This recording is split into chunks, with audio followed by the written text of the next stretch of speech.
After World War II, Europe was starving. Supply chains were destroyed, food was scarce. Pharmaceuticals were nearly impossible to find. Entire populations were malnourished, weakened, sick. And then, something remarkable happened in Eastern and Central Europe. A fermented tea drink, something people had been making quietly at home for decades, suddenly spread across nations like an underground movement. People were sharing it from house to house, family to family. This wasn't just a beverage, it was survival. It was medicine. It was hope hiding in jars. This is not a story about tea. This is the story of how a fermented drink became a legend behind the Iron Curtain and how it may have saved millions of lives. Let's go back further, much further. Kombucha originated in ancient China around 220 BC during the Qin dynasty. It was called the tea of immortality.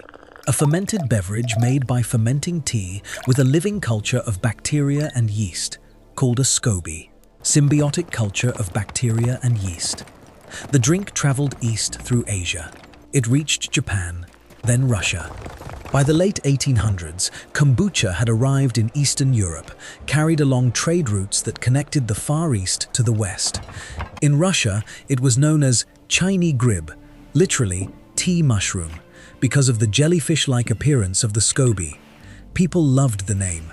It made the culture feel alive, which it was. An ancient Chinese drink traveled 2,000 years across continents to become Europe's secret survival tool. By the early 1900s, kombucha was everywhere in Russian households. People understood something crucial. This fermented tea contained compounds that helped digestion, boosted immunity, and seemed to fight disease. Russian biologist A. Bachinskaya conducted the first scientific study of kombucha in 1913, analyzing cultures from across Russia to understand the bacteria and yeast. She was trying to understand, scientifically, what Russian people already knew intuitively. Her work gave kombucha legitimacy. Academic legitimacy, university-level legitimacy. From Russia, kombucha spread to Germany, Poland, Hungary, and Central Europe.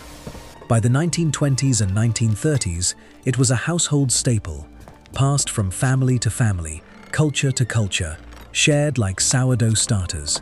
Some families had kept the same SCOBY alive for decades. They treated it like a family member. In some regions, kombucha became so popular that it was even produced and distributed commercially, marketed as a health remedy in pharmacies and through local networks. The demand was real. People sought it out. Families in Eastern Europe did something remarkable. They kept a living culture alive, generation to generation, without knowing why it worked. It was established. It was part of the culture, part of the identity. Then World War II happened. Armies swept across Europe. Supply chains were annihilated. Tea and sugar, the two essential ingredients for kombucha, became impossible to find. They were rationed, controlled, unavailable. For millions of families, the kombucha cultures that had been kept alive for decades, passed down through generations, simply died. Without sugar and tea, you couldn't keep them alive. The living culture would starve, it would rot, it would die. By 1945, when the war ended, kombucha had nearly vanished across Europe, especially in Germany and Russia, where it had been most popular. A tradition that survived centuries nearly died in just 5 years of war. Most people had moved on. They'd forgotten about the tea fungus. There were too many other problems, too much suffering, too much starvation. Who cares about fermented tea when your city is rubble? But not everyone forgot. What happened next was extraordinary. As Europe began rebuilding after 1945, something remarkable occurred in Eastern and Central Europe. People started asking, where are the medicines? How do we stay healthy? Food is still scarce, pharmaceuticals are still impossible to get. And then, from somewhere, perhaps from families who had secretly kept cultures alive during the war, hidden in basements, protected like family secrets, kombucha reappeared. It spread like wildfire, but not through official channels. It spread underground, through neighborhoods, through families, through whispered recommendations from person to person. After we destroyed everything, Europeans rediscovered what they had almost lost: a jar of fermented tea. In post-war Italy, something unexpected happened. Kombucha became so valued among the population that scobies were shared like precious chain letters, passed from person to person, traded like currency, treated with reverence and care. A SCOBY was wealth. A SCOBY was legacy. The demand was so intense that people would do almost anything to get a living culture. According to historical accounts from that period, some Italians were even said to have added holy water to their kombucha brews. Folklore suggests they believed this would enhance the healing properties. Whether this actually happened or remains part of kombucha's legendary history is difficult to verify. But the story persists in Italian kombucha tradition. In a world without pharmacies, a jar of kombucha was worth more than money. In Hungary and Yugoslavia, kombucha was rediscovered as a health remedy. Families began brewing it at home again, using whatever tea and sugar they could find or trade for. Every household wanted one. In Eastern Europe during the late 1940s and 1950s, when commercial soft drinks were unavailable, kombucha became what Coca-Cola would later become in America: a daily staple beverage. Every family had a jar fermenting on the windowsill. But it wasn't just a beverage. It was a medicine, a necessity, a survival tool. It was proof that something could survive, that tradition could survive, that ordinary people could keep something alive when everything tried to kill it. Families in Eastern Europe didn't just drink kombucha, they kept a 2,000-year-old tradition alive with their own hands.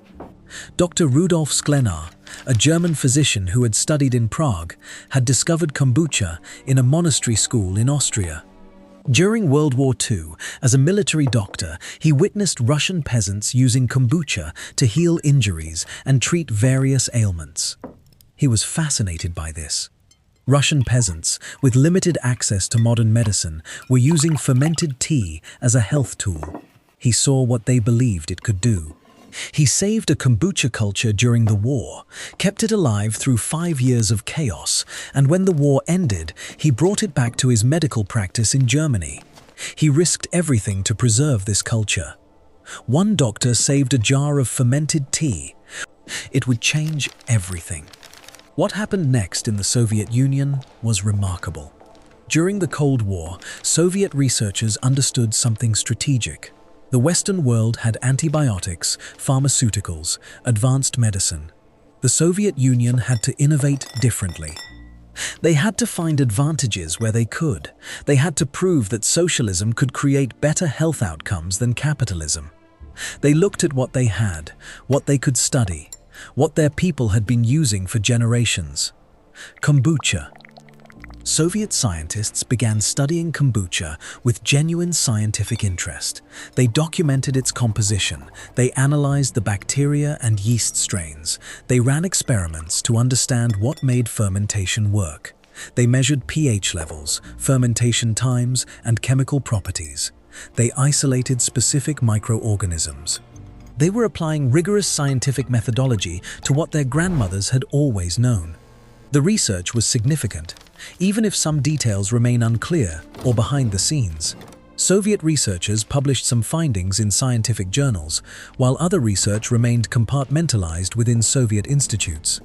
The exact scope and conclusions of all their studies have never been fully disclosed to the Western world.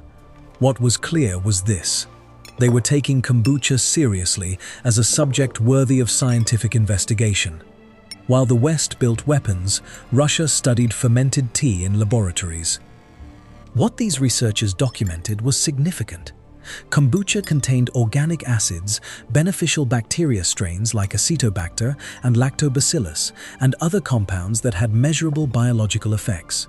The chemistry was real, the research existed. But most of this research remained behind the Iron Curtain. Hidden from the West, secret, locked away in Soviet archives that the outside world would never access. During the Cold War, Western scientists couldn't even know what Soviet research existed. Information was compartmentalized, knowledge was guarded. It was an era when ideological competition meant that even science was divided along political lines. What wasn't secret was the cultural practice. In the Soviet Union, from the 1950s onward, kombucha became ubiquitous. In kitchens across Eastern Europe, families were brewing kombucha in jars on windowsills, just as their grandmothers had done before the war. Fermentation continued. The cultures survived, the practice thrived. It became woven into daily life, not as a curiosity, but as a necessity, as a tradition, as a connection to the past. Grandmothers taught daughters, daughters taught their children. The SCOBY was shared across neighborhoods like a precious gift. In a world where the government tried to control everything, food production, resources, information, kombucha represented something they couldn't control, a living culture that reproduced itself, that spread through family networks, that embodied tradition and memory. In some regions, kombucha became so embedded in daily practice that entire communities depended on it. In villages, if one family lost their culture, neighbors would share theirs. It was a survival network. It was a biological relay of culture, passed hand to hand, jar to jar, generation to generation. Behind the Iron Curtain, a fermented tea was considered as essential as electricity. Now, there is a story that has circulated for decades about Alexander Solzhenitsyn, the Nobel Prize-winning Russian author. The story claims that while he was imprisoned and later in exile, he drank kombucha as part of his treatment for cancer, and that he credited the fermented tea with helping him survive. Here is what we know with certainty. Solzhenitsyn did develop cancer during his imprisonment and exile in Kazakhstan in the early 1950s. He was given a diagnosis of terminal cancer and was told he had only weeks to live. He traveled to a hospital in Tashkent where he received radiation treatment. And he did survive. He recovered, returned to Central Russia, and went on to write Cancer Ward, a masterpiece novel based on his experiences with cancer treatment, recovery, and the Soviet health system. Here is what we don't know: whether he actually used kombucha as part of his treatment and whether he believed it played a role in his recovery. The story exists in kombucha folklore and in some historical accounts, but tracing it back to Solzhenitsyn's own writings and documented statements is difficult. Some researchers suggest he may have been referring to a different fermented beverage entirely. The ambiguity itself is important. It shows how stories transform and evolve, how facts become legend, and how legends become cultural truth. What's certain is this: the story exists. It persists. In the Soviet Union and Eastern Europe, people told each other that Solzhenitsyn, one of the greatest writers of the 20th century, owed his life to a jar of kombucha. Whether historically precise or not, this story mattered. It gave kombucha cultural significance. It transformed kombucha from a folk remedy into something grander, a symbol of survival, of resilience, of the power of what ordinary people kept alive. The story suggested that if a brilliant dissident, someone who had suffered in the Gulag, could survive cancer with kombucha, perhaps ordinary people could too. The story made kombucha feel not just like medicine, but like hope. The stories we tell about food can matter as much as the food itself. For decades, Soviet research remained largely unknown in the West, but in the 1960s, something changed. A Swiss study comparing kombucha's health benefits to those of yogurt gained attention. German doctors like Rudolf Sklenar published their findings on using kombucha to treat rheumatism, gout, metabolic diseases, and gastrointestinal ailments. In 1964, Sklenar published his research, 3 decades of clinical observation and results, documenting his success with treating patients. Gradually, kombucha began spreading westward, not through official channels, not through commercial distribution, through people. Scientists in the West were finally catching up to what grandmothers in Russia had always known. In the 1960s and 1970s, as Western culture became increasingly interested in health alternatives, kombucha found an audience, particularly in the hippie and alternative health movements. Books were published, knowledge was shared. Mothers began giving kombucha cultures to their children and friends, spreading the living cultures across continents. But the real explosion didn't come until the 1990s. In 1995, the first commercial kombucha company in America, GT's Kombucha, was founded. The founder, GT Dave, claimed that kombucha had helped his mother fight breast cancer. By the early 2000s, kombucha companies were emerging worldwide. By the 2010s, it had become mainstream. What survived in secret villages eventually conquered supermarket shelves. Today, kombucha is a multi-billion-dollar global industry. Every major beverage company wants access to this market. What started as a grandmother's fermentation has become a luxury wellness product. The transformation is complete. Survival food has become status symbol. Today, when you drink a bottle of kombucha bought at a health food store, you're consuming something with an extraordinary history. You're consuming something that survived World War II in family jars.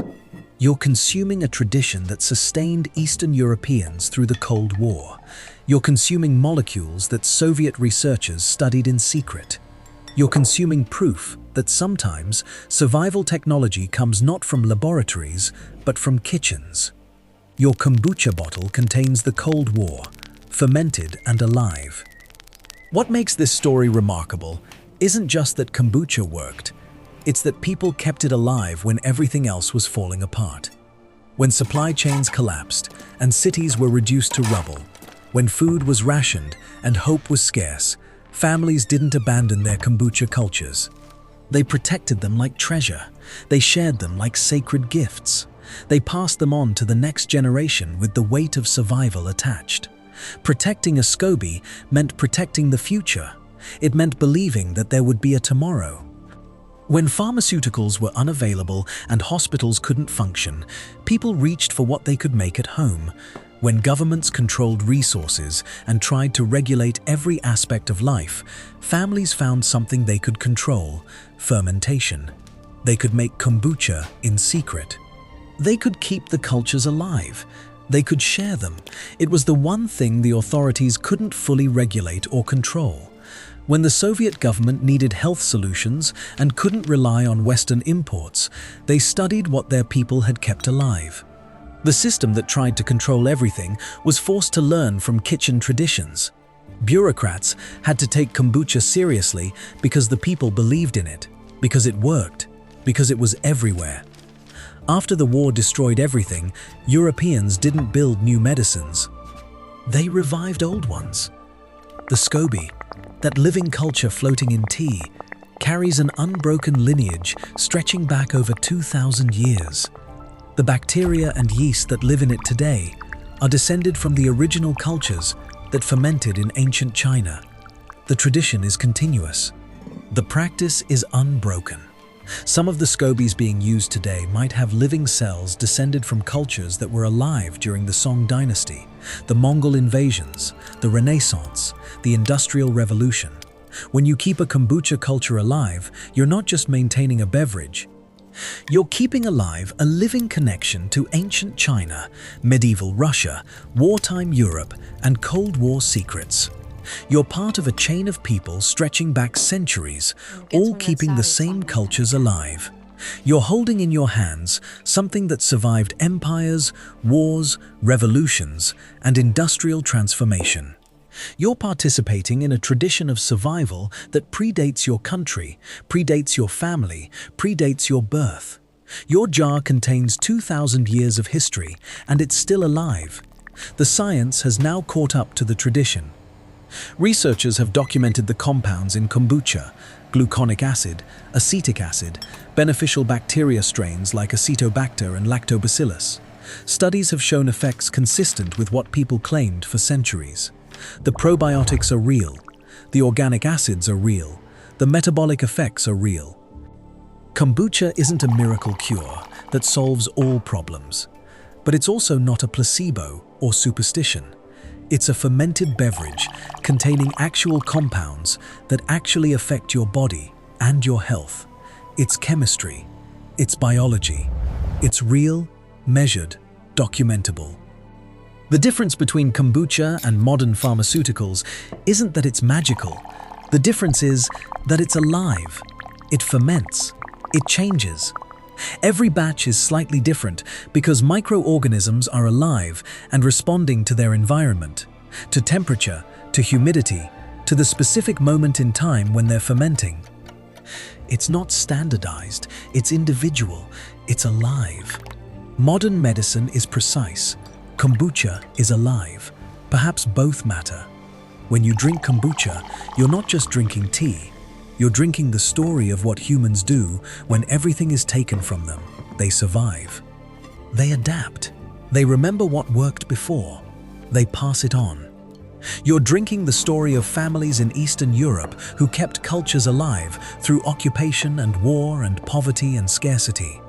You're drinking the story of a mother protecting a jar during bombing raids. You're drinking the story of neighborhoods forming networks around a living culture. You're drinking the story of Soviet researchers trying to understand why fermented tea seemed important to their people. You're drinking the story of Cold War mythology, of legends that became cultural truth, of stories that sustained people through darkness. You're drinking the story of kitchen medicine surviving against industrial tragedy. You're drinking resilience. If this story changed how you see that jar of kombucha, if you realized it connects you to post-war Europe and Cold War survival and the persistence of human tradition, hit subscribe. We uncover the real histories behind the fermented foods you consume every single day. The stories about how civilizations survive when everything else fails. About how fermented beverages became medicine when medicine wasn't available. Drop a comment telling us what fermented food from your culture has kept your people alive. What tradition has your family kept alive against all odds? And like this video, because the more people who understand that food is history, the more people understand that every jar, every bite, every sip connects us to something much larger than ourselves.